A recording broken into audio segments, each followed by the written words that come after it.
북한은 최근 윤석열 정부가 위험한 시도를 한다면 정권과 군대가 전멸할 것이라고 엄포를 놨죠. 하지만 한편에서는 미국 업체인 유튜브 방송을 통해 체제 선전에도 열을 올리고 있습니다. 평양 돋보기 오늘은 외교안보팀 김문영 기자와 살펴보겠습니다. 어서 오십시오. 북한이 어린 소녀를 앞세운 유튜브 영상을 잇따라 올리고 있습니다. 네, 그렇습니다. 김정은 국무위원장이 이른바 전승절 69주년 기념 행사에서 우리 정부와 미국을 향해 전멸 등을 언급하며 공세를 이어갔는데요. 그런데 비슷한 시기에 북한 꼬마 유튜버가 자신의 일상을 소개하는 영상을 올려서 눈길을 끌었습니다. 가장 최근 영상은 북한의 워터파크인 문수 물놀이장을 다녀온 것인데 직접 한번 보시죠. However, my favorite pool in the indoor pool is none other than the wave pool. That is because the wave pool is designed to make a wave that you can witness in the open sea.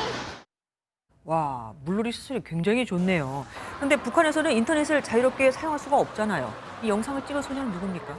네, 북한 것이 아닌 다른 인터넷으로의 접속은 엄격하게 통제되는 만큼 이 영상 모두 북한 노동당 선전선동부가 제작했다고 보시면 됩니다. 즉, 지도자인 김 위원장은 대내외적으로 강경한 메시지를 내놓고 이와 별개로 외국에서는 북한의 체제 선전을 위해 이런 유튜브 영상을 정상 국가인 것처럼 보여주는 것입니다.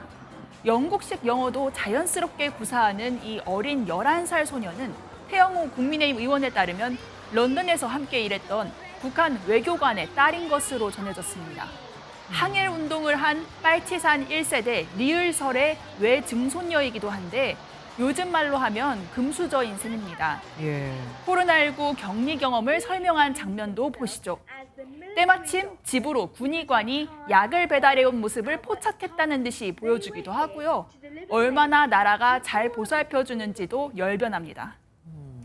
아까 문수 물놀이장이라고 하셨죠. 굉장히 좋아 보이는데 누가 주로 이용합니까? 이용 요금도 있습니까?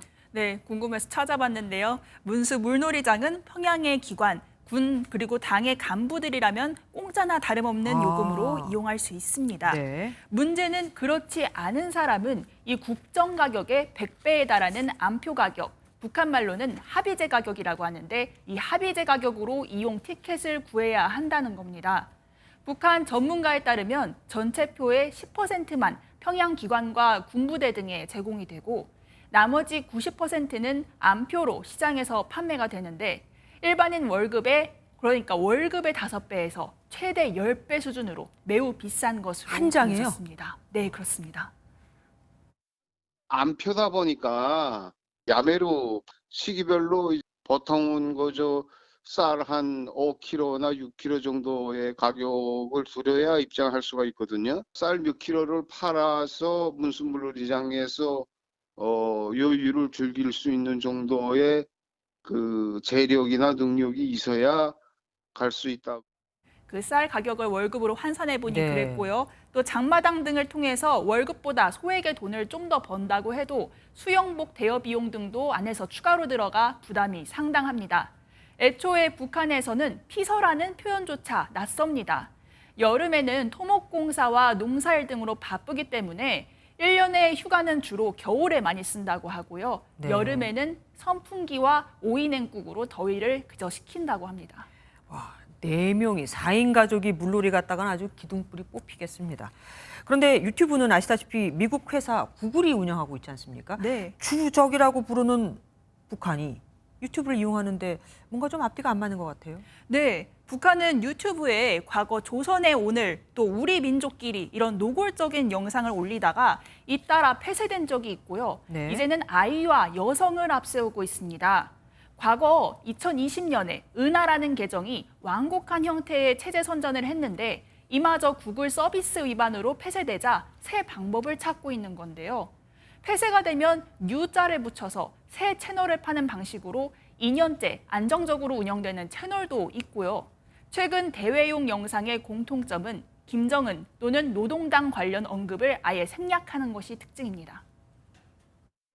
김정은 체제에 들어서 선전 매체도 과거의 전통적인 미디어에서 이 뉴미디어 쪽으로 옮겨가는 양상이 있고요. 그러니까 과거에 비해서 상당히 융통성 있고 유연한 그러니까 어린이나 젊은 여성이나 혹은 유창한 영어를 구현하거나 하는 이런 부분들을 강조하고 있고요. 북한의 이러한 유연한 선전 정책은 지난 2012년 김정은이 곰돌이 푸 등이 나오는 공연을 관람하는 모습을 보여줄 때부터 예견이 됐다고도 할 수 있습니다. 다만 유튜브 정책에 의해 이 영상들은 또 언제든지 삭제 조치가 될 수도 있을 것 같습니다. 예, 고맙습니다. 지금까지 김문영 기자와 함께했습니다.